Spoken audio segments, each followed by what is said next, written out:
Pemilihan Presiden Amerika Serikat tahun 2024 telah berlangsung dan nama Donald Trump keluar sebagai pemenang dalam kontestasi melawan Kamala Harris dari Partai Demokrat. Kemenangan ini membuka babak baru yang penuh tantangan khusus bagi ekonomi global, terutama dalam konteks kebijakan ekonomi Amerika Serikat yang berpotensi berdampak pada berbagai negara, termasuk juga tentu saja Indonesia. Lalu seperti apa peluang investasi di Indonesia untuk kedepannya? Insight akan membahasnya bersama saya, Desi Anwar.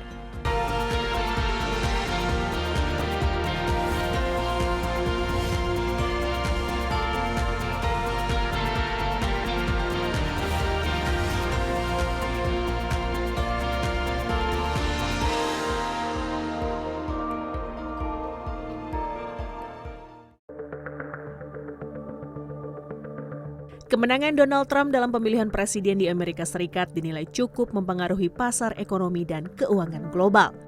Trump dikenal memiliki kebijakan perdagangan proteksionis, terutama terhadap Tiongkok, yang secara tidak langsung dapat mempengaruhi Indonesia. Meski kebijakan terhadap produk Tiongkok diyakini menambah tekanan pada ekonomi regional, namun kebijakan Trump itu dinilai memberikan peluang baik bagi negara kawasan Asia Tenggara, termasuk di Indonesia, untuk menarik investasi dari pihak yang mengalihkan basis produksinya keluar Tiongkok. Oleh karena itu, penting bagi negara-negara ASEAN untuk bekerja sama dalam memperkuat infrastruktur, logistik, dan integrasi rantai pasok agar kawasan ini berpotensi menjadi hub manufaktur global yang lebih besar yang mampu menampung pergeseran rantai pasok dari Tiongkok. Namun peluang ini hanya bisa diraih jika pemerintah Indonesia serius dalam meningkatkan daya saingnya. Kerja sama negara kawasan juga berperan penting dalam membangun ekosistem yang menarik bagi perusahaan multinasional serta dalam membentuk perjanjian dagang yang menguntungkan bagi kawasan, khususnya Indonesia.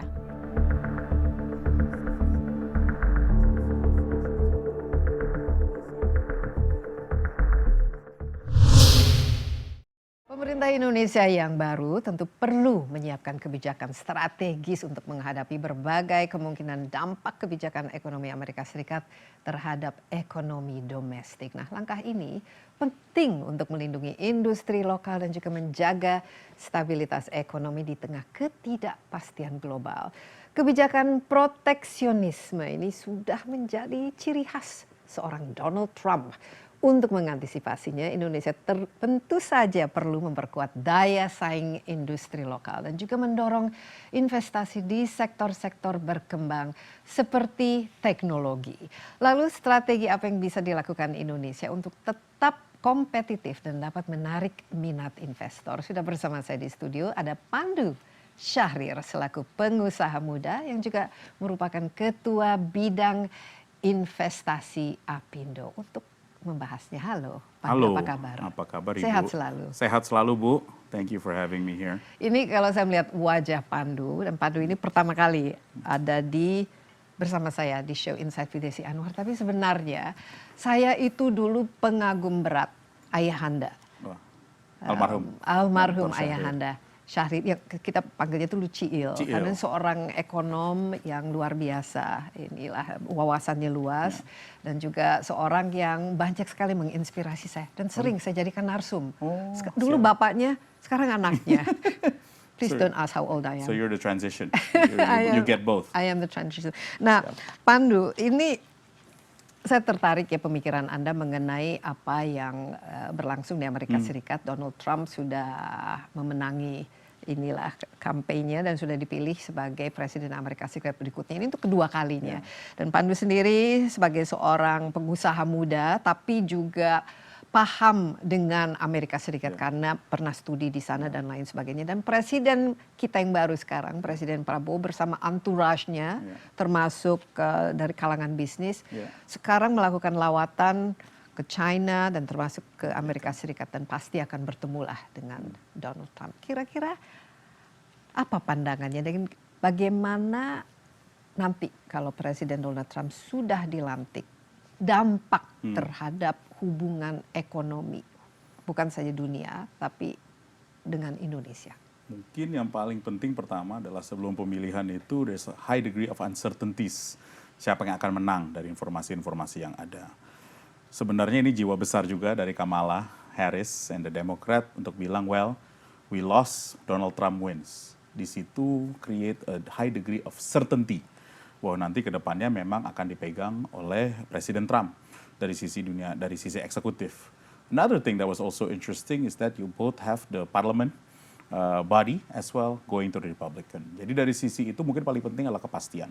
As business people, the most important is certainty. Kepastian is hukum. given certainty, ya kan? Itu satu. Kedua, the good thing is mereka memikirkan selalu di Amerika tentang kepentingan ekonomi mereka. Jadi yang tadi disebut sama Bu Desi di awal about tariff, things about protectionist or human capital too, banyak yang dari luar di mana mostly low value add yang menurut Amerika tuh nggak boleh ada lagi by this new government. I think it's normal, nothing new, it's something that is already known.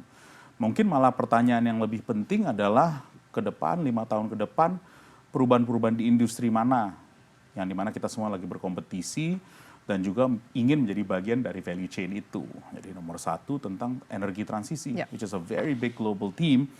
Can Indonesia play a central role dari sisi value chain itu? Kedua, and this is not something yang mungkin kita nggak banyak ngomongin, adalah tentang AI, artificial intelligence. Nah di artificial intelligence, yang paling dipentingkan itu adalah digital struktur Bu Desi, which actually related to renewable energy and access to clean water. This is also a role where Indonesia can play meaningfully, karena bisa nggak menjadi value chain untuk AI. Jadi mungkin itu dua hal yang mungkin menjadi pertanyaan dan ini merupakan tantangan buat Indonesia ke depan. And I think the private sector should be the one leading it. Dan private sector ketika mendengar bahwa Presiden Trump itu menang, dan bukan menang tipis, ini menang landslide, itu bagaimana reaksi pertamanya? Market was bullish kalau tidak salah ya. Paling penting certainty-nya. Karena the big worry by the market is that you go to Januari tahun depan, masih ribut. Dan ada lawsuit antara pemenang dan yang kalah. Nah itu besar. Seperti 4 tahun yang lalu ketika So, Biden menang. Makanya saya juga bilang luar biasa dari Demokrat, dari Kamala, to give that concession speech untuk bisa kontinuitas government, menurut saya tuh hati besar. Dan jadi contoh yang baik buat negara-negara lain juga. Di lain pihak, hubungan antara Indonesia dan Amerika Serikat saat ini kan kita tahu kalau Donald Trump itu semua mengenai illegal immigration, build the wall, protectionism dan lain sebagainya. Tapi dan saya lihat kan Presiden Prabowo sendiri menelpon langsung Donald Trump. Pandu sendiri melihat bagaimana nanti, apakah akan ada shift yang menarik hubungan karena ada basis hubungan personal antara kedua presiden ini yang menguntungkan Indonesia. Ya, menurut saya itu bagus sekali ada telepon itu yang dipublish, bisa melihat bahwa sudah mencoba hubungan personal, bukan jaga hubungan yang formal. Dan ini penting karena jangan lupa Donald Trump is a businessman first and foremost, itu background dia.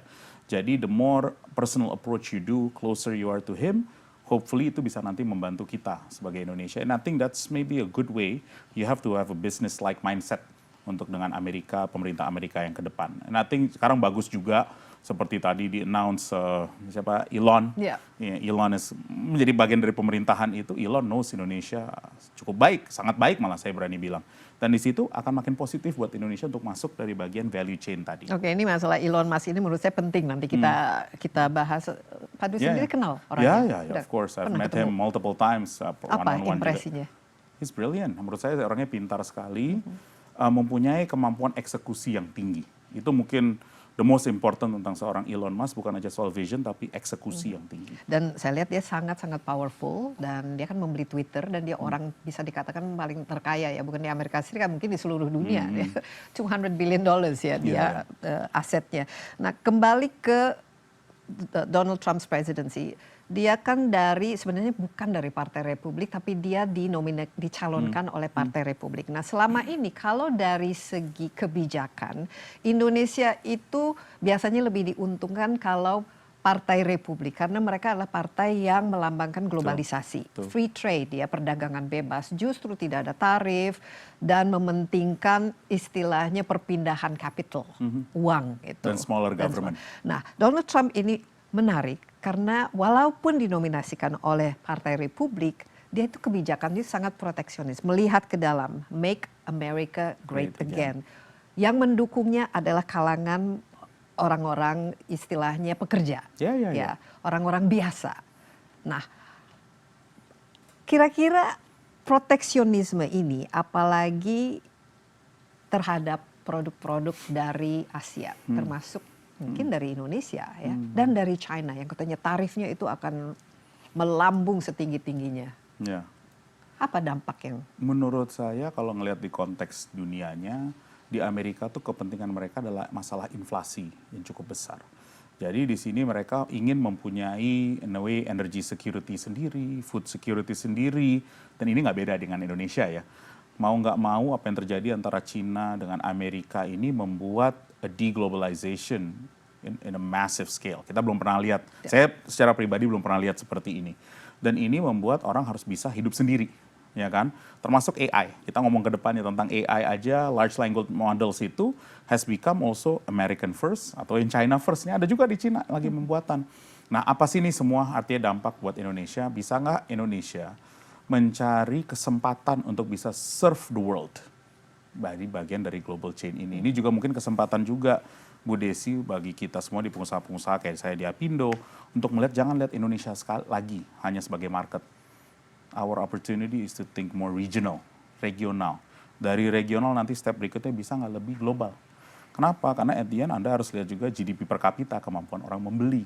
Kita mungkin punya cost yang benefit, tapi bisa nggak kita jual ke orang yang jauh lebih punya uang gitu loh. Jadi ini menurut saya big picture gimana Indonesia bisa capitalize on this chance. Jadi jangan jadi bahasa saya jadi raja di negara sendiri. You have to think jago kandang, you have to kita think harus jadi regional bagian and global. dari global supply chain. Yes. Tapi dengan adanya negara adidaya seperti Amerika Serikat yang menutup diri, apakah tidak akan berdampak terhadap appetite globalisasi ini? Justru akan berkurangkah kesempatan-kesempatan itu atau justru bertambah? No, I think at the end, baik di siapapun orang yang mau tinggal di Amerika atau Indonesia, they want to find best quality at the lowest price. Best quality. At the lowest price. At Hanya the lowest sekarang price. dibagi made in mana. Made Mungkin in kalau mana. made in Indonesia and Indonesia as a strategic partner, bisa aja. Ini kan that's part of the lobbying, yang dimana pemerintah kita juga harus dan kita sebagai pengusaha harus lakukan. Kenapa nggak made Indonesia bisa diterima secara global? Iya, jadi bukan hanya make America great again, tapi Make MIGA. Make Indonesia great again. Kita istirahat Always Pandu. great and great again. Always great, tapi even greater. Kita istirahat sebentar. Baik. Percakapan kita masih cukup panjang ke depan. Tetaplah bersama Insight with Desi Anwar. Kami akan segera kembali.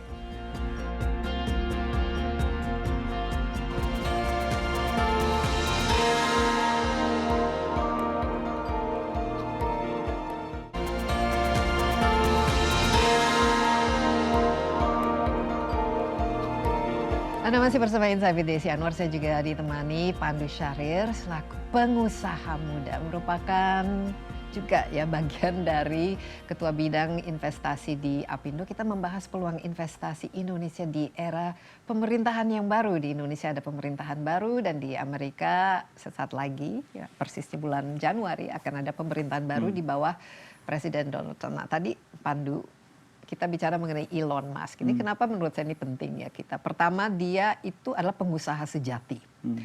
Tapi dia ini berhasil menurut saya mempengaruhi ya lumayan cukup banyak lewat platform Twitternya yang menjadi sumber informasi alternatif ya bagi kebanyakan orang Amerika sehingga memberikan kemenangan yang luar biasa besar terhadap Donald Trump. Dan dia dihadiahilah oleh Presiden Trump masih presiden kan, dia sempat presiden, akan menjadi presiden, akan menjadi menteri Department of Government Efficiency.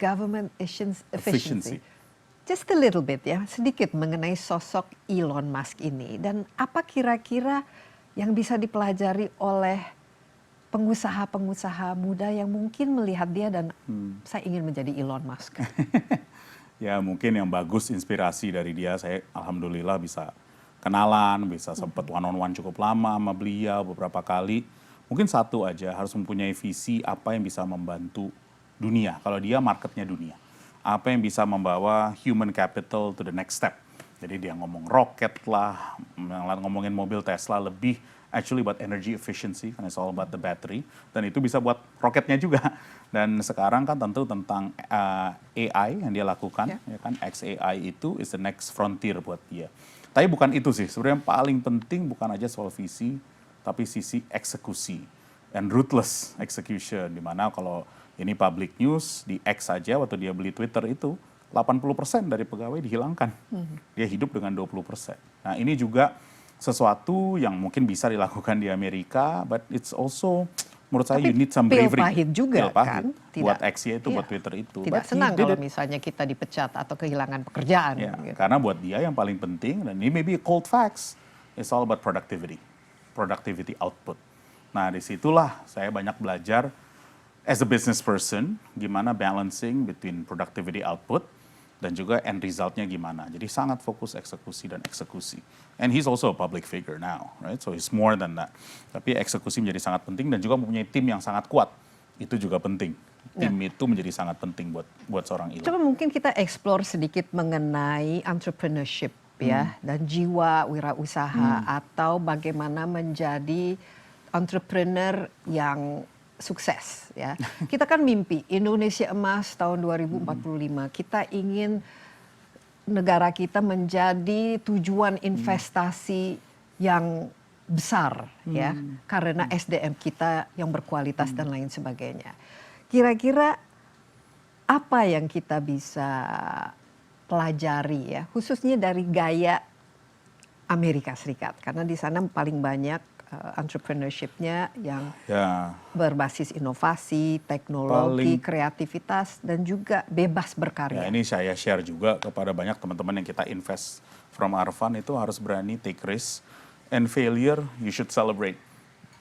Nggak usah malu dengan failure as long as you're trying to solve a big issue.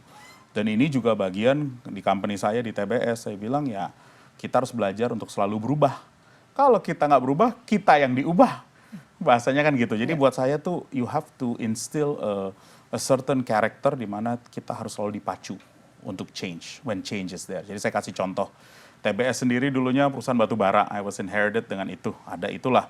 When we took over segala, sekarang kita harus berubah karena kita ngelihat bahwa batu bara. Ya. Well, whatever it is. Tapi emang cash flow-nya enak banget. Bu Desi, it's such a good cash flow until today. But we decided to sell our coal power plants just recently dan kita masuk ke business waste energy. Itu sebenarnya big leap of faith. Karena kita harus belajar juga bagaimana to operate it very well in a big scale.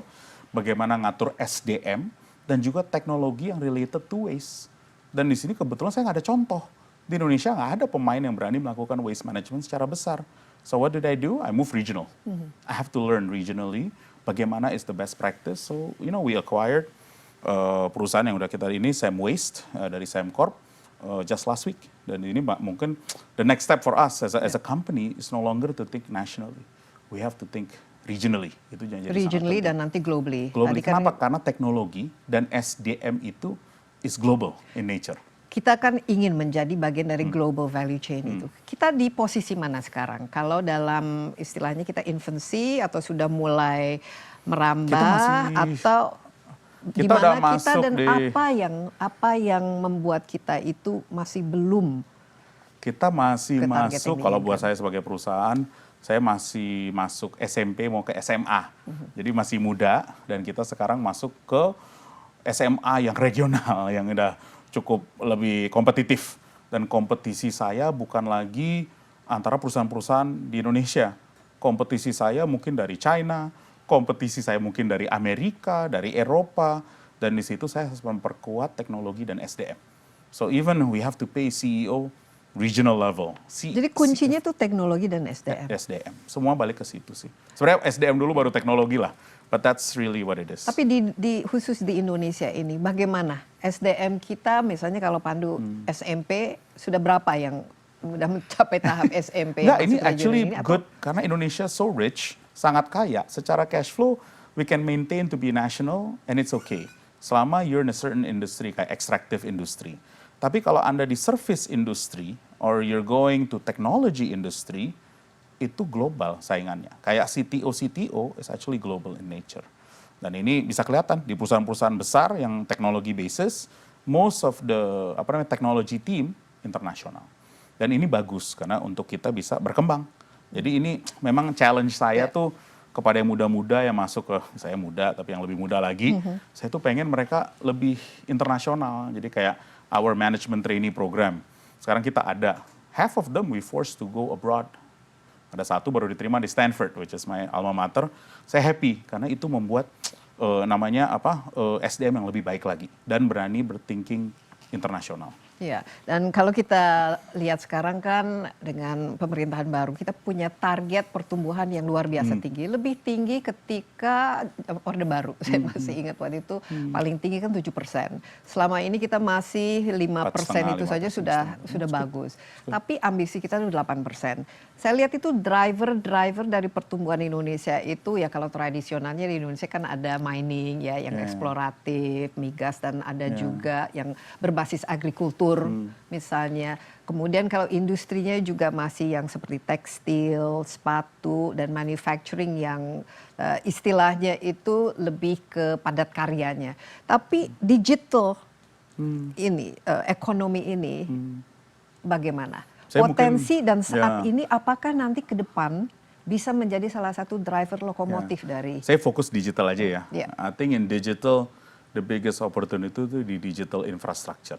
Pembangunan data center di Indonesia ini can be so massive, it can be one of the largest in the world dari sisi pembangunan. Kenapa? Karena kita punya banyak akses ke clean energy, renewable energy, dan juga banyak akses ke clean water. Tinggal kita bangun, dan sekarang semua data center mencari itu. Dan I think you can get the contract. Orang bakal melihat Indonesia sebagai destinasi. Nah, untuk bisa makin kompetitif, contohnya dengan Malaysia, because Malaysia has done such a good job the last 12 months, it's actually only policy. Di mana bikin policy kita sekompetitif. Like for like, saya cukup yakin Indonesia menang. Oke, jadi kuncinya sebenarnya kebijakan. Manusia lah. Seperti apa dan seperti istilahnya bagaimana kita bisa menarik investasi itu saya rasa perlu kita eksplor lebih jauh lagi. Pandu, kita istirahat sebentar. Tetaplah bersama Insight with Desi Anwar.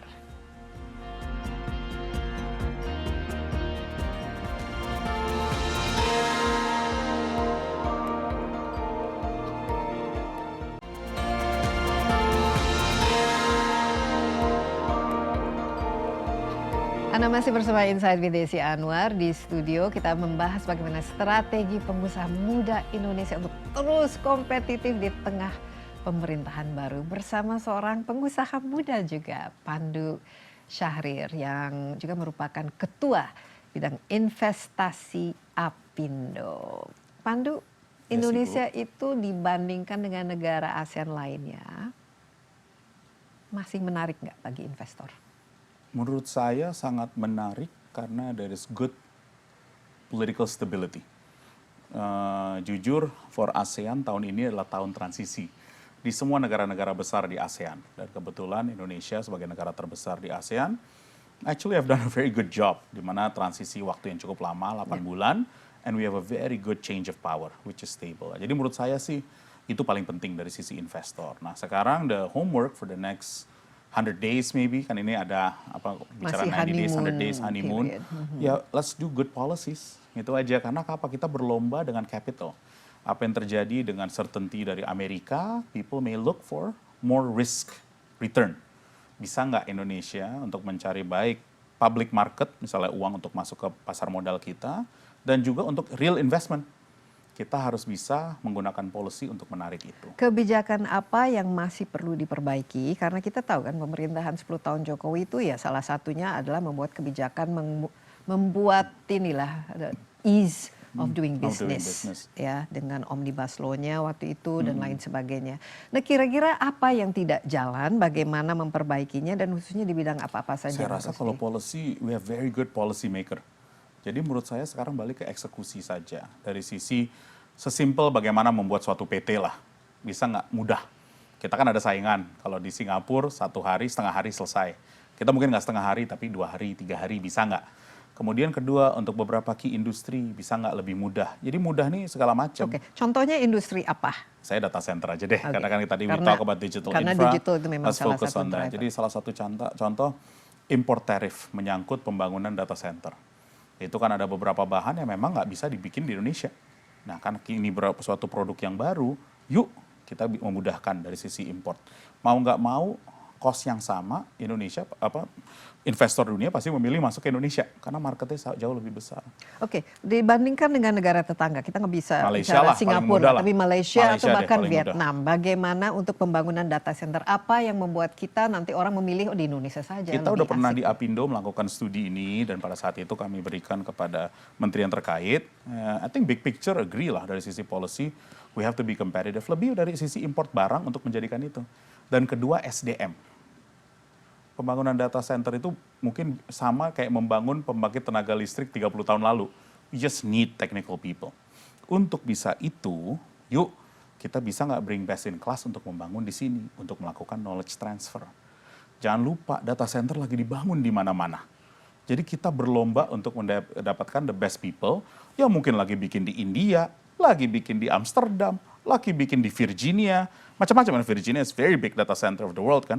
Ini semua lagi berlomba. Nah, kita bisa bikin mudah dong untuk orang-orang ini bisa datang. Jadi balik tadi ini sebenarnya udah ada programnya, tinggal eksekusi Tinggal saja. eksekusi. Dan data katanya kan is the new gold ya. Iya. Kalau dulu kan kita bicara mengenai ya gold beneran, Iya. atau minyak ya Iya, itu. iya. Tapi sekarang data, Data. everything. Jadi kalau kita menguasai data, apalagi memiliki data centernya itu, seharusnya kita bisa leapfrogging lah Oh, iya. dari It's segi. massive. Ya, it's massive. Kembali ke SDM-nya, bagaimana potret SDM? Karena saya lihat ini kan anak-anak mudanya kan banyak. Kita punya bonus demografi, tapi saya agak-agak ini wah katanya IQ di Indonesia paling rendah dan lain sebagainya, tapi saya nggak percaya ya karena banyak sekali saya lihat anak-anak muda yang Jadi- pintar-pintar, tapi bagaimana mengharness talent ini Ya. supaya mereka mau untuk So actually ini bagus banget Di contohnya Indonesia. karena saya baru ngomong sama teman kelas saya yang sekarang invest di Indonesia. Dia bikin perusahaan, dia invest a very big company, dia bikin di Indonesia dan dia bilang sebenarnya Indonesia ini talentnya very good, hanya perlu training. Jadi dia terbangin orang-orang ini ke London karena dia based in out of London. Dia terbangin ke Eropa untuk belajar sendiri. Dia train, tapi sebenarnya productivity orang-orang di Jakarta, specifically Jakarta, good from a entry level. Sekarang gimana bikin entry level ke medium level ke high level with the cost inflation not too high. Jadi dia melihat Indonesia, Jakarta lah specifically, almost like part of Eastern Europe pada saat itu di mana there's so many good programmers. Kayak Estonia, for example, many years ago. Itu kan very good programmers. Romania, very good programmers. Jadi ini bagus, Anda harus lihat bukan aja satu negara, tapi city by city. Jakarta today is a service economy, 25,000 GDP per kapita, all services. Dan banyak kan menggunakan otak. Investor melihat Jakarta dulu. Bagaimana bisa menggunakan talenta Jakarta untuk ke high level. Ya gitu sih. nanti kita harapkan ada multiplier effect dan juga Pasti. replicate di kota-kota besar lainnya. Tapi Pandu sendiri mendapatkan talentnya ini dari mana-mana saja dan apa yang kita bisa lakukan supaya lebih banyak lagi talent-talent yang khususnya Jadi- nanti bergerak di bukan saja data center tapi AI. Ya, kalau buat all things saya technology. perusahaan memang sekarang udah ada struktur, kita mencari bebet bobot. Ya. Kalau bibit saya nggak bisa milih, you cannot be born by who, tapi di Indonesia kadang-kadang itu ngebantu juga. Tapi bebet bobot lah, kamu sekolah bagaimana, performance bagaimana, terus kita training sendiri dengan cara kita. Jadi kita banyak ngajarin soal values kita di perusahaan, terus bagaimana kita kerja keras, how to share, how to treat other well. Habis itu juga fundamental. After that, we actually send some of them yang bisa keluar negeri, sekolah di luar negeri, terus balik lagi. Karena one of the big challenges and the big opportunity di Indonesia itu adalah di S1, 2, 3. Karena ini soal education dan juga soal training, research. Like it or not, ini makanya saya senang banget. Ini ada teman saya sekarang jadi wamen. Dan Pak Satrio juga also somebody who's excellent. Tertiary education is the biggest opportunity di Indonesia. Per hari ini mau nggak mau saya sebagai pengusaha, my best talent go abroad untuk belajar sebelum balik lagi. Kenapa? Karena all the research is there dan the best SDM juga di sana. Mau gimana? Itu ekosistemnya. To get that ecosystem, we have to invest di tertiary education. Dan seberapa besar faktor SDM ini menentukan investasi datang dari asing? Perusahaan Besar. asing melihat Indonesia itu seberapa? Wah ini Indonesia tuh SDM-nya. kita tuh menurut saya pribadi harus naik pangkat. Bukan lagi dianggap sebagai low cost, tapi harus dianggap Kalau dulu kan labor ya, labor, cheap low cost, cheap low labor. cost. It has to be considered to become great value. Ini penting loh, pemikirannya bukan cost, tapi value. Untuk value bukan lagi ngomongin cost, tapi productivity dari cost itu. So that's a switch, somebody say, oh kamu bayar dia mahal banget, bukan soal mahalnya. Productivity output yang keluar dari situ bagaimana. Jadi itu yang paling penting, mindset itu harus berubah. Tapi ya, I mean obviously I do it in our companies, right? Ya kita harapkan pemikiran itu ada juga. Nah, mencegah brain drain. Karena saya lihat ini dengan beasiswa LPDP banyak sekali ya lulusan-lulusan yang nanti cemerlang-cemerlang Ya, lah ya. istilahnya mendapatkan exposure luar negeri, bahasa asingnya juga mereka bagus dan lain sebagainya. Supaya mau kembali seperti Pandu ini ya. Kan bisa saja misalnya, wah ini lebih enak di luar negeri, bisa pekerjaannya juga gajinya lebih bagus, pekerjaannya lebih enak, lebih terstruktur dan lain sebagainya. Apa yang bisa menarik anak-anak muda sehingga menjadi pengusaha entrepreneur di tanah air? Jadi saya setiap tahun, Bu Desi, Bu Desi, saya tuh pergi ke luar negeri every March, April. Saya pergi ke 8 universitas biasanya yang besar, yang ada asosiasi lah. Saya pergi biasanya ke Harvard, Chicago, MIT, habis itu I like to go to Stanford. Beberapa sekolah ini selama 10 hari bersama perusahaan-perusahaan kita untuk recruiting. Tapi di situ saya jualan, apa sih artinya Indonesia? Why is it exciting? Gimana kemampuan kamu bisa translate well here? Tapi ada juga nih, saya pertanyaan ada orang, saya PhD di programming linguistic. Like, okay. Wow. Saya dikasih ini, saya udah dapet offer di universitas ini untuk full time, saya stay there. Saya juga bilang, kenapa? Maybe today Indonesia belum siap buat Anda. Tapi boleh nggak saya share, ada ini nih, kamu ada PR, apa? Make a circle for the best Indonesians to be there with you. Kamu rekrut orang-orang Indonesia untuk bisa dapat S3 sama kamu yang ngajarin. Kalau you see the biggest universities di Amerika, some of the top professors are Chinese. Ini program dari 50 tahun yang lalu. Now some of these profesor yang top-top di beberapa universitas ternama have a lot of Chinese there. Nah ini kita nih ada kesempatan emas juga gara-gara geopolitik yang terjadi. There's been a big influx of Indonesians going to top school. Contoh, biasanya di Stanford sekolah saya kebetulan presiden Stanford juga di Indonesia. Biasa per tahun 2 orang. The last 2 years 12 orang, 13 orang. Columbia per hari ini 300 student aktif di Columbia dari Indonesia. So we're beneficiary of it. Jadi apa yang dilakukan Profesor Satrio, I mean I love it when he announced it, aku langsung bilang wah ini keren banget. Kenapa? Karena you allow people flexibility.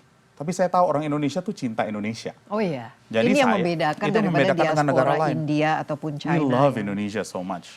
Tapi for certain things, di mana memang very skill set very specific, you have to in a way argue to them, say please stay. Tapi tolong dong kamu bikin practice di mana orang Indonesia masuk ke tempat kamu. Then we have a very good in big leading universities, top Indonesians, gitu loh. Ya, kita juga harus menciptakan lahan subur supaya the best mind ini ya mau. Tetap ada dan mereka justru cinta Indonesia. Iya.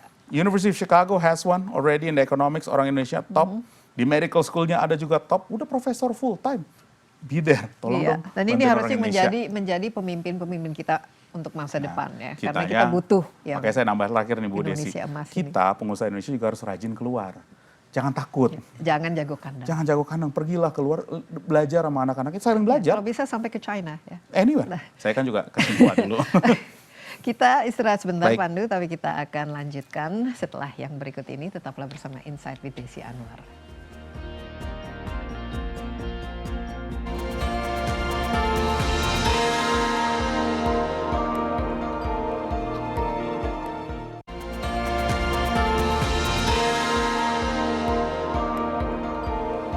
Masih bersama Insight with Desi Anwar, saya juga masih bersama Pandu Syahrir yang sekarang ini aktifnya ngapain aja? Saya kalau aktif lebih ke usaha, Usaha. ya kan tentu di Toba.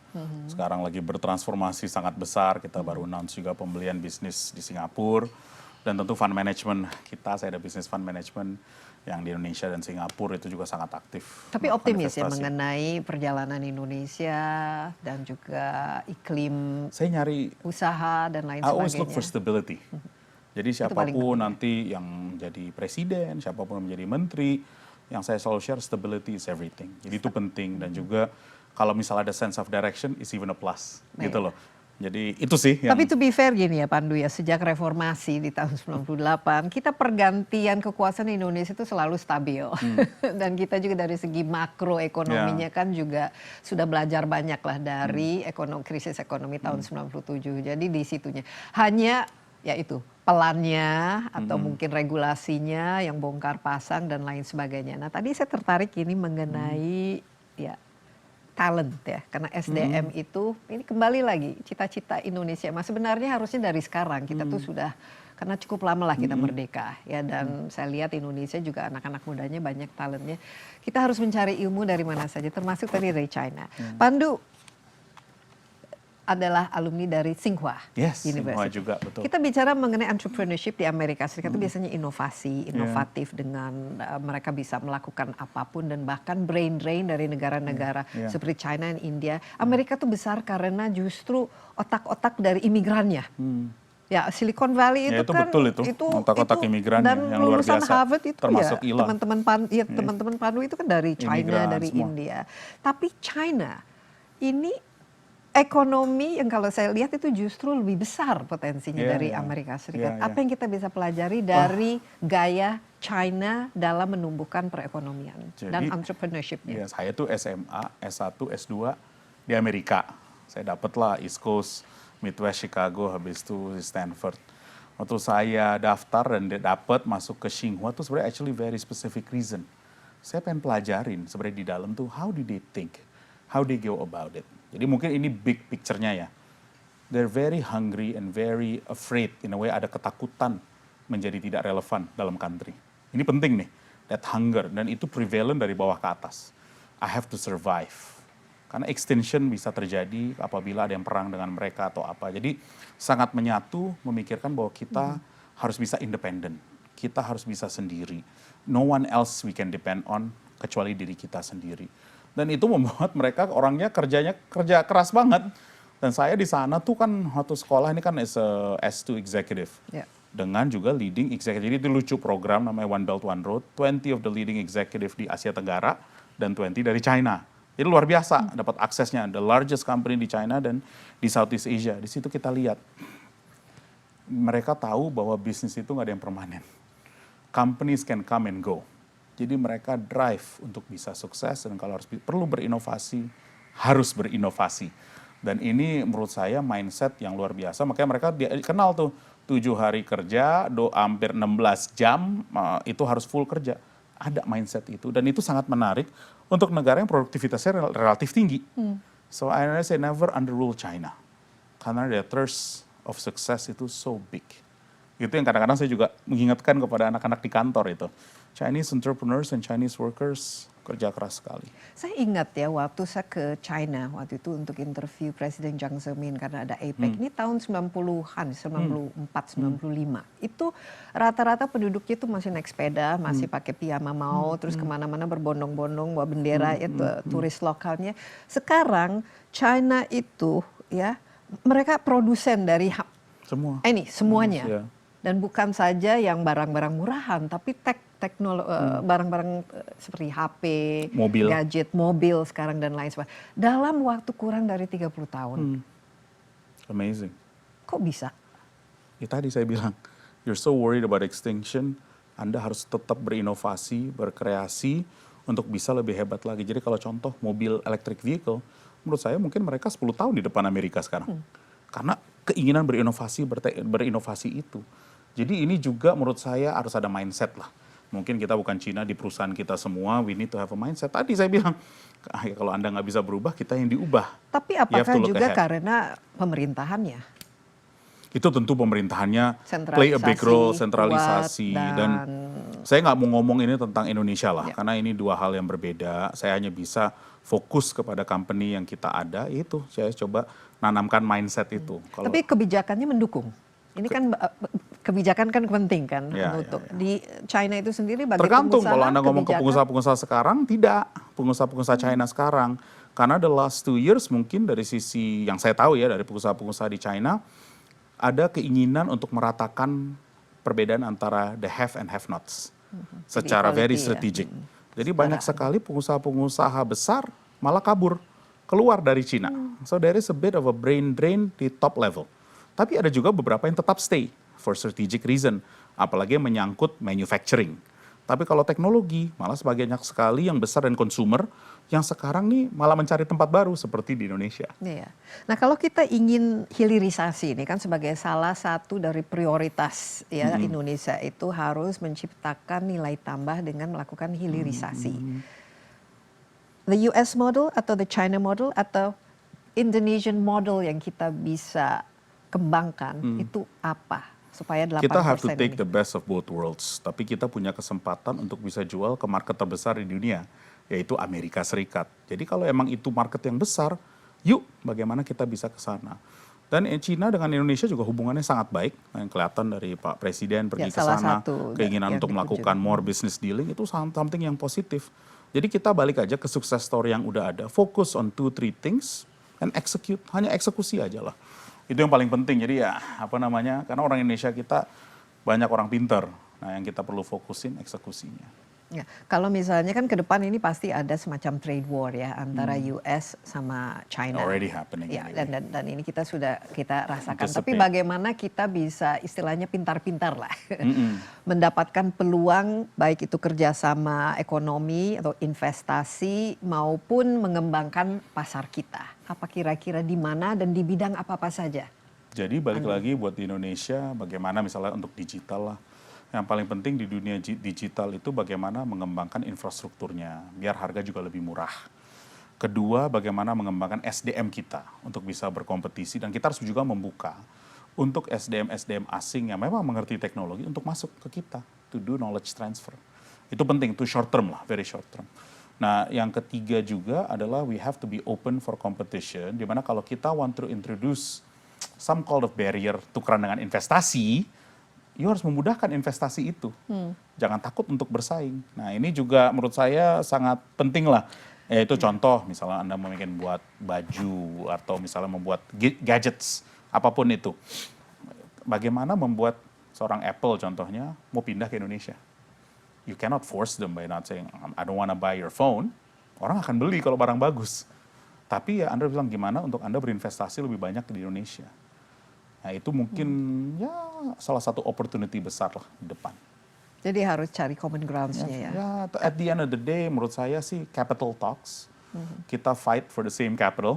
Gimana sih untuk bisa ngebawa ke sini. Dan Indonesia, itu untuk high value add. Untuk yang barang yang udah kita punya, misalnya extractive industry, bagaimana kita bisa lebih efisien lagi. And whatever output bisa sebesar-besarnya buat negara. So you have to make better efficiency. Gunakan teknologi untuk better efficiency. Oke, kita istirahat, masih ada Baik. satu segmen lagi. Jadi jangan kemana-mana dulu, tetaplah bersama Insight with Desi Anwar.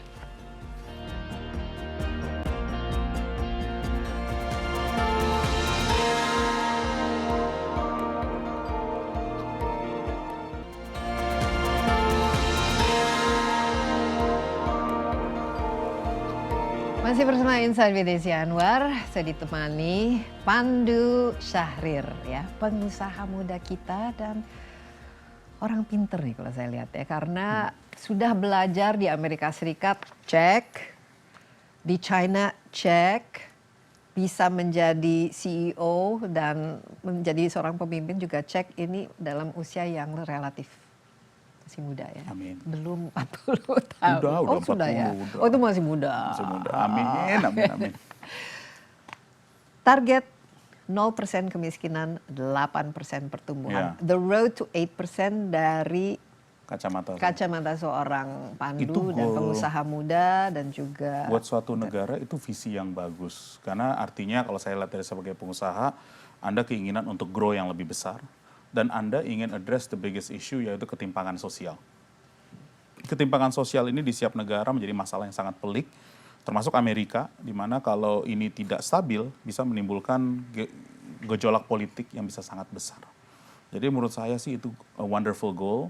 Tinggal bagaimana target-target program pemerintah bisa efisien dan efektif. Jadi ini kelihatan lah dari gerakan-gerakan yang mana satu di bulan bidang pertama. apa paling efisien, paling efektif, dan apakah bisa di-achieve dalam waktu yang singkat. Ya, ini Atau paling memang- tidak low hanging fruit Ini yang low bisa. hanging fruit lah. Jadi misalnya program makanan berkualitas, it's so good.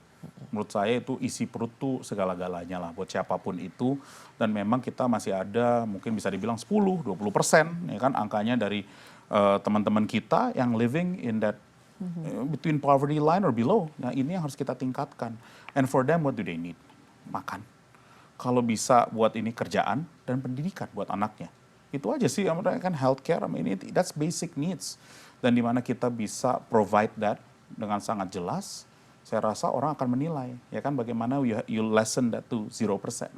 Ya, ini menjadi sangat penting karena nantinya ini akan program 5 tahun ke depan. Di akhir 5 tahun orang akan menilai balik ke 0. Malah nolnya menurut saya jauh lebih penting sih. Karena ini soal ketimpangan sosial. Nah untuk 8%, ini menjadi acuan buat semua pengusaha bagaimana kita push. Makanya misi dan visi Pak Presiden menurut saya bagus sekali, yaitu at the end you want to have food security, you want to have energy sufficiency, habis itu hilirisasi. Ini semua excellent program. Dan nanti tentu dari sisi negara untuk bisa di-defend dengan baik, it's excellent program. Dan orang selalu mengatakan, bukan saja kita ya, Indonesia ini negaranya kaya. Kaya dari jumlah penduduknya dan kaya dari our natural resources, kekayaan alam, ya. Dan pertanyaannya bagaimana mengharness kekayaan ini dan menerjemahkannya menjadi pertumbuhan 8% yang equitable, inklusif dan berkualitas itu. Nah, kekayaan ini kan seharusnya bukan kita keruk-keruk terus habis itu hilang, tapi justru kita tanam, kita pupuk, kita tumbuh kembangkan dengan bunga-bunga dan buah-buah yang justru menghasilkan. Ya, betul. Jadi apa yang kita bisa lakukan dalam short term lagi kan kita ngelihat bahwa kompetisi Indonesia sebenarnya yang kalau bisa bilang kok Indonesia berkompetisi dengan siapa, sebenarnya berkompetisi dengan diri kita sendiri lah. Where do we want to go? Kalau saya sebagai pengusaha selalu lihatnya productivity aja. Bisa nggak GDP per kapita kita meningkat, produktivitas kita meningkat. Malah harus dibilang saya ini selalu happy. Kalau sesama pengusaha atau siapa menjadi makin sukses, happy. Ini juga penting mindset. We actually have to celebrate each other. Success others is our success. Apalagi orang Indonesia. Paling seneng kalau misalnya nanti ada siapa pemenang Nobel Prize untuk research, misalnya medicine atau dari Indonesia. That we should celebrate. Ya kan ya, ini balik lagi bagaimana dari sisi Apindo contohnya saya dan pun di perusahaan-perusahaan saya, create a mindset of success. To create a mindset of success bukan berarti kita bilang, oh ini A jelek, ini B. Enggak. How can they be better? Gimana A bisa lebih baik, B lebih baik. Dan ini penting Bu Desi, karena by having positive energy, you can create success. Orang, good people usually attract to a positive energy. Nah ini penting, saya ngomongnya agak gini, karena ini adalah mindset. This is a mindset discussion. Ini penting sekali bagaimana kita bareng-bareng bangun sesuatu secara positif ya, bukan bareng-bareng melakukan korupsi kan, bukan bareng-bareng untuk justru mementingkan kelompok sendiri ya. Nah ini ada yang namanya wacana ya, sovereign wealth fund. Kita lihat seperti ya di negara tetangga kita di Malaysia, di mana mereka menggunakan itu kekayaan negaranya itu mereka pool, mereka investasi untuk menimbulkan dan menciptakan kekayaan-kekayaan berikutnya.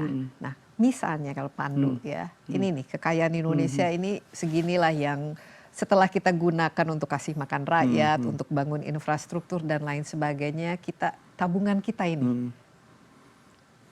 Bagaimana dan apa yang perlu dilakukan dan di mana kita bisa menginvestasikan supaya ini menjadi sesuatu bukan yang bagus saja tapi sustainable. Seperti kita menaruh uang deposito yang namanya. Jadi ini ide yang luar biasa adalah bahasanya corporatizing income, ya kan. Jadi di negara-negara seperti di Kazana, di Temasek, memang state owned enterprise dikorporatisasi menjadi satu holding, di mana fokus holding itu really just for return dan risk management and dipublish. Over time contohnya kayak Temasek, over the last 40 years, angka itu udah berlipat-lipat, mulai dari 380 juta, sekarang udah 30 billion. So big picture, it's good. Ini garis besarnya. Karena tentu di mana ada role of state, you will always have public matters di dalam suatu perusahaan, which always drag certain thing. Kan ada trade-off antara public matters, public policy, and public needs. Ya, sama ini. Jadi anyway, it's a good idea. Ya balik lagi nanti adalah bagaimana menerjemahkan this wonderful idea of sovereign fund untuk menghasilkan sesuatu yang sustainable. Jadi balik memang harus fokus kepada return, melihat risk management, and learn from others. Kita nggak boleh, karena kan ini misalnya ide-ide itu juga something yang dimana kita bisa belajar. Dan ini lucu, karena Indonesia is actually a negara yang user of capital. We're not provider of capital. Kalau Anda lihat tadi Middle East, Anda lihat di Norway, Ya, mereka Anda lihat justru ini adalah menempatkan provider karena mana-mana. negaranya kecil. Negaranya kecil, resource-nya Resource-nya banyak. besar. Nah, ini perbandingan. Nah, di sini kita adalah bagaimana membuat ini untuk kepentingan baik buat Indonesia. Jangan berarti, oh, nanti uangnya A, B, C, gimana. Yang penting dijalankan dengan profesional. Most important, you gotta have a professional mindset. Dan bagusnya sekarang kan udah ada contoh-contoh seperti itu. Ya udah, kita use the best of them yang buat itu ya. Semoga lah itu ide itu bisa ditranslate menjadi something yang positif dan sustainable buat negara kita. Taruhlah misalnya kita punya X sekian, 600 juta dolar lah, the sovereign fund ya, yang Lebih besar lah itu. ya lebih besar lah. Triliun mungkin. Kira-kira ini exercise aja, intellectual exercise yang sekarang ini di dunia ini yang paling menguntungkan bagi kita untuk dapatkan return of interest ini apa, tanpa kita terlalu terbuka terhadap resiko investasinya totonya bodong seperti tahun 2008 2009 dengan subprime kan itu bad investment gitu, tapi justru bisa sustainable. Sorry, aku bakal challenge, belum tentu bad investment kalau Anda hold. If you actually hold, mungkin per hari ini bisa lebih bagus. Tapi biasanya kalau Jadi orang, ini tergantung orang kan panik time period. kalau pasar kan biasanya gitu. wah, panik gitu. Tapi balik lagi, when you create a sovereign fund, purpose-nya for what? Apakah it's just commercial? If it's commercial with social needs, itu mungkin beberapa hal yang mungkin harus dipikirkan. Nah, dari situ bisa ditranslate for the professionals that are there. Tapi mungkin di sini apapun misalnya membuat sovereign fund itu, just know, kita compete globally. Saingan kita bukanlah sesama kita. Saingan kita tuh dunia. Di mana bisa menggunakan ini to attract bukan saja best capital, tapi most important best talent. Dan talent itu sekarang the highest end, it's all global. Kita tuh harus benar-benar terbuka. The best talent is all global. Bisa nggak kita misalnya nih berandai-andai intellectually, if you have a sovereign fund, to be able to attract the best talent to help our country grow. Persisnya di bidang apa yang bisa paling? Oh, simple, AI. AI. And you talk about AI, it's actually there in your phone, etc. But where does the talent come from? Sesimpel itu sih. Yeah. Anda ngomongin soal pembangunan data center, sesimpel data center, most SDM paling banyak dari luar negeri. Karena kita belum pernah bangun banyak. Hanya ada beberapa pengusaha Indonesia yang pernah melakukan data center secara meaningful. Padahal kita harus berlomba-lomba membangun. Jadi human capital menurut saya sangat penting di situ. Dan ini kita bisa lakukan dengan cukup cepat ya, tidak Kalau harus ini menunggu menarik ya, karena kita 20 tahun lagi sampai kita udah lihat Indonesia di bisnis teknologi aja. Bayangan seorang Gojek, Goto bisa membangun suatu perusahaan yang relatif masih muda loh. Di bawah 10 tahun menjadi suatu perusahaan nasional yang besar. Dan itu talentanya global. Ada yang dari Amerika, ada yang dari India, ada yang dari China, semua nyatu di satu Tapi itu tempat. masih appetite untuk investasi di taruhlah fintech atau digital tuh masih tinggi. Bukannya ada. sudah saturated terus nanti Sudah akhirnya. terbentuk malah. Sekarang sudah terbentuk, ada beberapa besar. Untuk the basic services. Yang kita jarang ngomongin malah in the back end services. Seperti things to do with fraud. Things to do with detection cyber security. Yeah. Ini banyak sekali inovasi yang terjadi. Apalagi gara-gara AI. Atau banyak derivatif dari AI. Ya kan, bagaimana Anda misalnya menggunakan HP Anda ngeliat muka, how are you sure ini orang bener? Itu ada lagi sekarang teknologi di sana. So this is something yang menurut saya evolvement-nya sangat cepat. Dan kita sekarang berlomba dengan negara lain, bukan dengan diri kita sendiri. Ya, karena ya memang dunia kan sudah, kalau digital tidak ada batasnya kan, tidak ada bordernya lah. Tapi terakhir ya, 8% ini, oke, AI penting, teknologi penting. Tapi jangan sampai ini justru menciptakan kehilangan tenaga kerja berikutnya. Membuat tenaga kerja Indonesia yang tidak istilahnya itu terdidik dalam ekosistem digital ini justru menjadi obsolete atau ketinggalan. Saya malah lebih optimis dibandingin Bu Desi karena we went through something that's called the internet revolution. Pada saat internet revolution terjadi, banyak orang takut kehilangan kerjaan. What happened? Malah orang makin produktif. Jadi juga don't underestimate the will of people, keinginan orang untuk belajar, keinginan orang untuk bisa lebih baik lagi. Malah dengan adanya AI, ini malah membangun, ya ini menarik, struktur-struktur yang sudah ada ini bisa berubah. Contoh universitas. If universities tidak berubah dari cara memikir, orang mungkin akan balik ke sektor lewat AI, belajar. Ya kan? Dan ini bakal mengubah karena kenapa? Jangan lupa orang-orang muda kita sekarang use media and use telepon so much, baik untuk belajar dan mendengar. Jadi banyak sektor nih Bu Desi yang akan disrupted kalau mereka nggak berubah. Dan justru bisa menciptakan pekerjaan baru. Pekerjaan baru. Orang belajarnya cepat. Orang Indonesia tuh sangat cepat untuk belajar. Malah maka saya bilang untuk belajar ini sekarang actually the barrier to entry is much lower. Asal jangan belajarnya nanti hal yang negatif ya. Itu balik. Saking addictednya tuh teknologi akhirnya judi online. Ya betul itu. Main game. Pembicaraan beda lagi lah kalau itu. Menghabiskan waktu dan lain sebagainya. Betul. Pandu, terima kasih Terima banyak. kasih. Tapi pada Terima kasih, Bu. intinya optimis ya, Indonesia emas itu kita bisa. Saya pengusaha Bu, born optimistic. Tapi thank you. Iya, oke, sekali lagi terima kasih banyak atas insight-nya. Demikian Insight with Desi Anwar kali ini. Jangan lupa Anda juga dapat menyaksikan tayangan ini di cnnindonesia.com dan di YouTube CNN Indonesia Insight with Desi Anwar. Sampai jumpa, stay safe, bye-bye.